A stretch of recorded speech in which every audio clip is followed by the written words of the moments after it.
adalah Ranca Upas, salah satu destinasi wisata alam terbaik yang ada di kawasan Ciwidey, Kabupaten Bandung, Jawa Barat.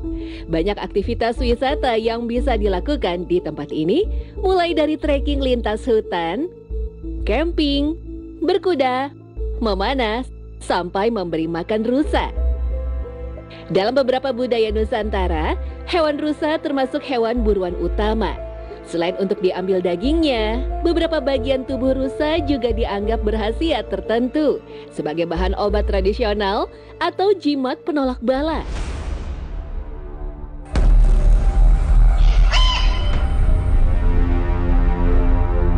Bagian kulit rusa atau kijang dipercaya memiliki aura positif bagi kerezekian. Bahkan dengan serangkaian proses, kulit kijang bisa dibuat sejenis minyak untuk memikat lawan jenis. Selama 15 tahun berprofesi sebagai penjaga atau pawang rusa, Aib tentu saja paham betul segala tindak tanduk rusa di Ranca Upas. Bukan sekali dua kali, Aib melihat gelagat aneh rusa di penangkaran, khususnya di malam hari. Menurut Aib, rusa tak hanya mampu merasakan ancaman dari hewan pemangsa, tapi bisa juga mendeteksi hal-hal yang bersifat mistis, termasuk keberadaan makhluk astral tak kasat mata.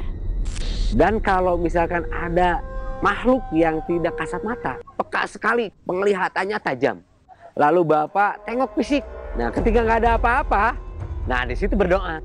Yang kelihatan biasanya ada sosok anak-anak, ada sosok makhluk yang sangat menakutkan.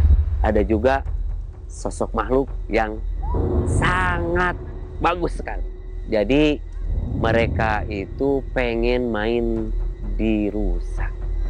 Kenyataan yang sulit dipercaya, namun bagi Aib dan rekan-rekannya, fakta itu sulit dibantah karena mereka menyaksikannya secara langsung. Konon, menurut warga setempat, sejak dulu kawasan Ranca Upas memang dikenal sebagai lokasi yang angker. Namun seiring berkembangnya dunia wisata di Kabupaten Bandung, keangkeran Ranca Upas berangsur-angsur memudar. Katanya ada penampakan kayak siluman yang jadi-jadian gitu, kayak ada siluman hantu yang jadi binatang atau wujud orang kayak gitu-gitu. Ada itu hantu orang Belanda yang pakai topi koboi, Mas.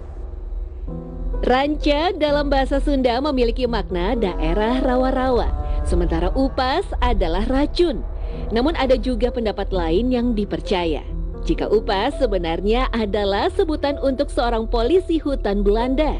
Penyebutan nama ini konon berasal dari sebuah peristiwa kelam di masa lalu. Ketika terjadi insiden tenggelamnya seorang polisi hutan di daerah rawa-rawa yang masih alami dan dalam. Diceritakan sosok upas ini merupakan petugas perhutani berkebangsaan Belanda, berbadan tegap kekar dan tinggi. Namun setelah tenggelam di rawa-rawa, jasadnya tak pernah ditemukan sampai sekarang. Sekitar tahun 60 sampai 80-an, banyak yang pernah mengaku melihat penampakannya di Ranca Upas.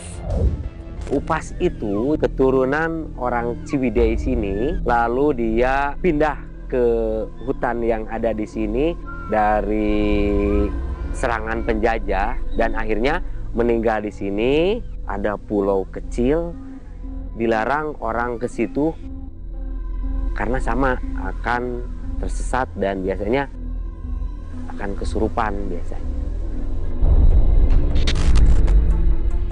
Selain mitos tentang sosok seram hantu polisi hutan Belanda, di sekitar Ranca Upas juga terdapat hutan larangan yang belum banyak dijamah manusia. Menjadi tempat dari golongan makhluk tak kasat mata. Siapa saja yang mencoba masuk akan diganggu, bisa kehilangan arah pulang dan sulit ditemukan. Konon, penguasanya adalah sosok goib berjuluk Eyang Ranca Upas. Ia dipercaya sebagai orang pertama menetap di Ranca Upas sampai akhir hayatnya. Eyang Ranca Upas kadang menampakkan diri seperti rusa atau kerbau besar berwarna putih. Nah, jadi disebut binatang jadian-jadian itu karena tidak semua orang bisa melihatnya. Termasuk bisa mudah bertemu dengan Eyang Upas ini karena sosok Eyang Upas ini sangat berwibawa ataupun sangat ditakuti oleh penghuni-penghuni Ranca Upas ya. Tentunya dari bangsa jin dan setannya itu berarti dia bertemu sama saya menjadi seorang kakek-kakek yang pakai baju putih, dan dia cuman berpesan pada waktu itu, tolong dijaga Ranca Upas ini dengan sebaik-baiknya. Jika dilanggar maka akan terjadi satu, bisa juga menjadi sakit yang tidak ada obatnya, dan yang keduanya bisa menjadi gila. Fenomena mistis Ranca Upas kerap dialami oleh seorang juru foto di perkemahan bumi Ranca Upas bernama Indra. Beberapa kali ia menangkap objek aneh dari hasil jepretannya. Tak ingin membuat pengunjung ketakutan, Indra memilih untuk langsung menghapus foto yang diambilnya itu. Peristiwa aneh yang menimpa seorang pengunjung yang berkemah juga disaksikan Indra. Kabarnya pengunjung tersebut nekat masuk ke hutan larangan hingga menghilang. Pengelola wisata dan aparat keamanan pun dibuat panik. Mereka terus mencari ke berbagai sudut wilayah Ranca Upas. Setelah 2 hari, korban pun ditemukan dengan selamat. Tapi tak seperti orang yang baru tersesat, ia nampak tenang seolah tak terjadi apa-apa. Pas ditanya mereka, kita lagi bermain kok bang di sini. Terusan bikin video dan katanya nggak sampai 1 jam. 2 hari. Bagi siapapun yang hendak berkunjung ke wisata alam Ranca Upas, hendaknya berdoa dan menjaga sikap. Bagaimanapun selain kita manusia, ada makhluk lain yang tinggal di lain dimensi. Jangan sampai kesombongan atau kelalaian kita dalam bertingkah laku justru berbuah petaka. Terjadilah satu orang pengunjung yang membawa anak kecil. Anaknya diserang rusa, lalu bapaknya mau nolong. Malahan bapaknya yang diserang.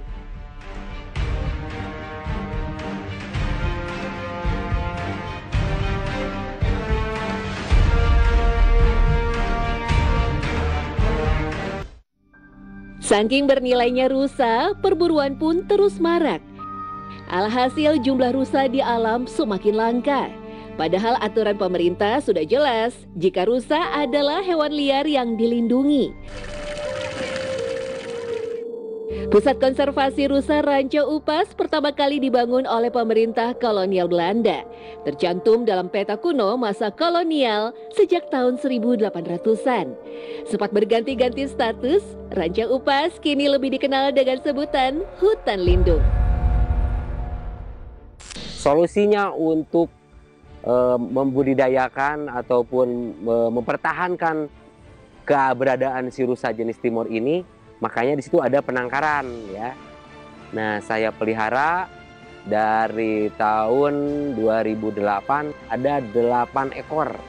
Sampai sekarang alhamdulillah sudah menjadi 60 ekor. Sekitar tahun 1982, Ranca Upas mulai dikembangkan perhutani guna kepentingan penelitian dan wisata. Seiring bertambahnya animo masyarakat untuk berkunjung ke Ranca Upas terus dibenahi dan ditetapkan sebagai lokasi wisata di tahun 90-an. Luas kawasan Ranca Upas mencapai 215 hektar. Daerahnya khas dengan karakteristik yang unik, disebut ekosistem rawa gunung.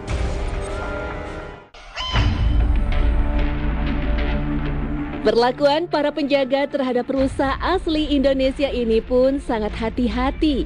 Mereka paham betul jika rusa adalah hewan yang sangat sensitif. Agar diberi kelancaran dalam bertugas, para penjaga penangkaran rusa selalu memulai kerjanya dengan berdoa bersama agar terhindar dari hal-hal yang tidak diinginkan. Begitu saya tidak ingat ataupun ada karyawan saya yang tidak ingat untuk berdoa, terjadilah satu orang pengunjung yang membawa anak kecil. Anaknya diserang rusa, lalu bapaknya mau nolong. Malahan bapaknya yang diserang.